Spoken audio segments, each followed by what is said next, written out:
Om, saudaraku dalam Tuhan, puji nama Tuhan, jumpa lagi dengan saya di kesempatan ini. Saudara dalam Tuhan, beberapa hari yang lalu, ya sempat viral di media sosial pernyataan seorang Daniel Mananta yang membahas Yesaya pasal 44. Nah, saudara dalam Tuhan, dalam pembahasannya, Daniel Mananta mengatakan bahwa di dalam patung itu ada jin, ada setan. Nah, saudara dalam Tuhan, tanpa dia sadari, ya sebenarnya ketika dia menyampaikan hal itu atau mengatakan hal itu, ya Daniel Mananta sudah sangat salah besar. Kenapa saudara dalam Tuhan?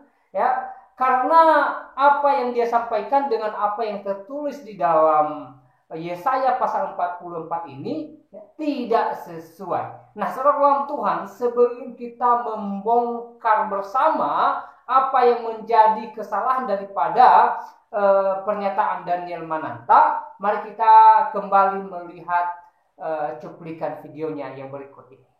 5. Ini mungkin sebuah kejutan kali. Ternyata gue juga setuju sama UAS soal ini.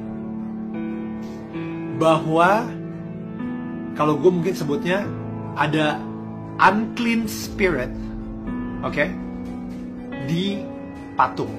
Ketika patung yang dibuat oleh manusia disembah. Wait.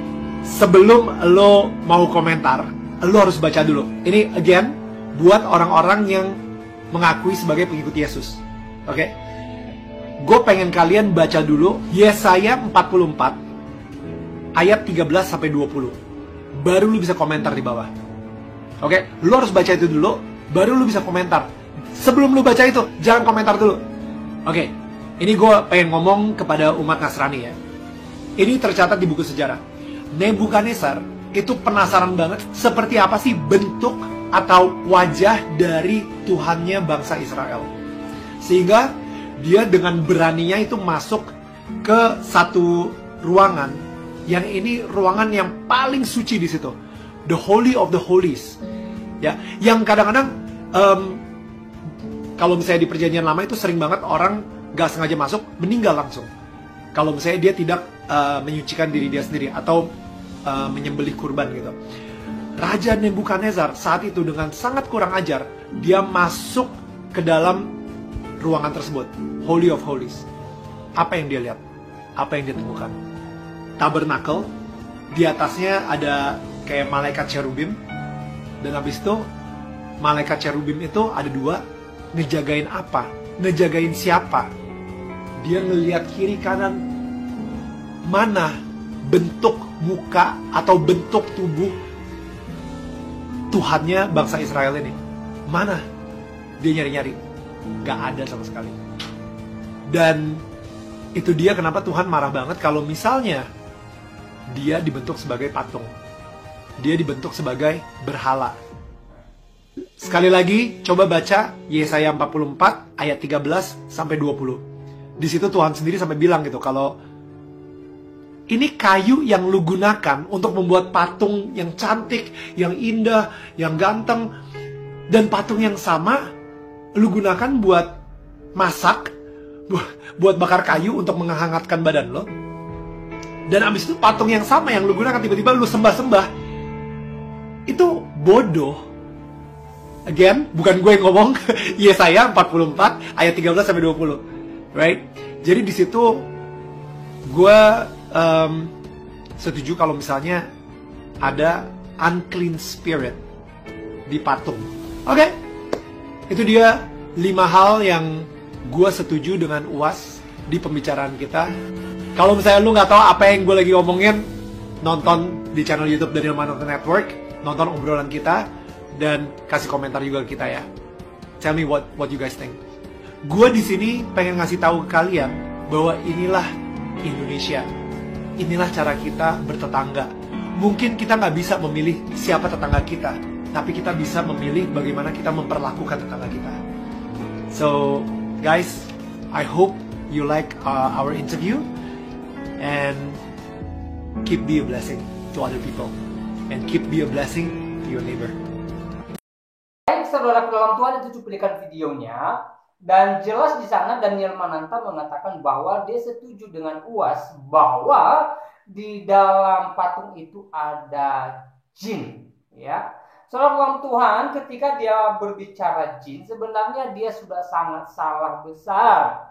Apalagi ketika dia menghubungkan pernyataannya dengan Yesaya pasal 44 ini. Nah, saudara Tuhan, kalau saudara baca di Alkitab saudara, ini Alkitabnya, ya, Yesaya pasal 44 ini tidak sedang berbicara tentang jin di dalam patung. Tetapi Yesaya pasal 44 ayat 9 sampai ayatnya yang ke-20 ini, ya, Tuhan sedang berbicara kepada bangsa Israel. Tuhan sedang memberikan satu arahan kepada bangsa Israel supaya mereka tidak membuat bagi mereka patung, supaya mereka tidak menjadikan patung sebagai Allah mereka. Ya, kenapa saudara dalam Tuhan?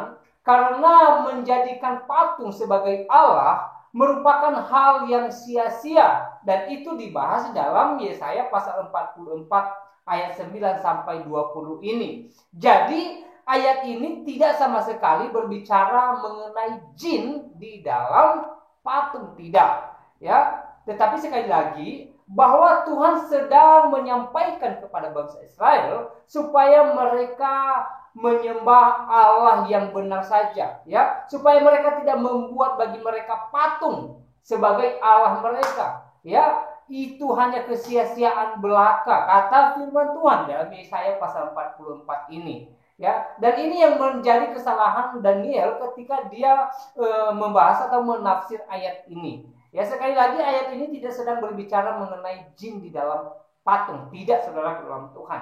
Ya, kalau kita melihat dari sisi bangsa Israel sendiri, saudara dalam Tuhan, bangsa Israel ini dikelilingi oleh orang-orang atau bangsa-bangsa yang tidak takut akan Tuhan, yang hari-harinya menyembah Baal, menyembah patung, menyembah Allah lain selain daripada Allah yang menciptakan langit dan bumi. Ya, sehingga Tuhan mengingatkan mereka, memperingatkan mereka supaya mereka tidak mengikuti jejak orang-orang ini, ya, supaya mereka tidak mengikuti jejak bangsa-bangsa yang kesukaannya membuat baginya patung, menyembah patung, menjadikan patung sebagai Allah mereka. Ya, Tuhan sedang memperingatkan bangsa Israel supaya mereka tetap setia kepada Tuhan. Nah, saudara Tuhan, ini merupakan isi daripada Yesaya pasal 44 ini. Sekali lagi, Yesaya pasal 44 ini tidak sedang berbicara mengenai jin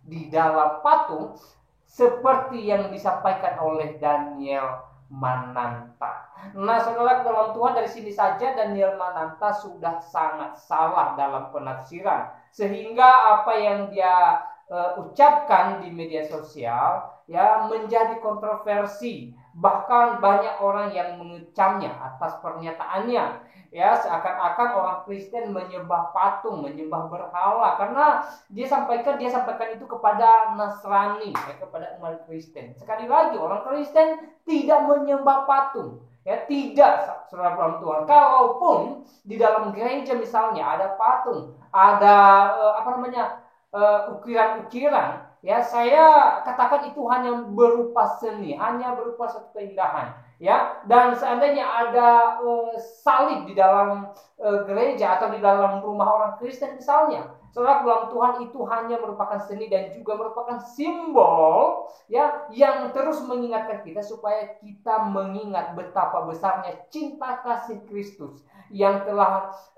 berkorban untuk kita supaya kita masuk ke dalam kerajaan sorga kelak melalui jalan salib. Dia damaikan kita dengan Allah melalui jalan salib.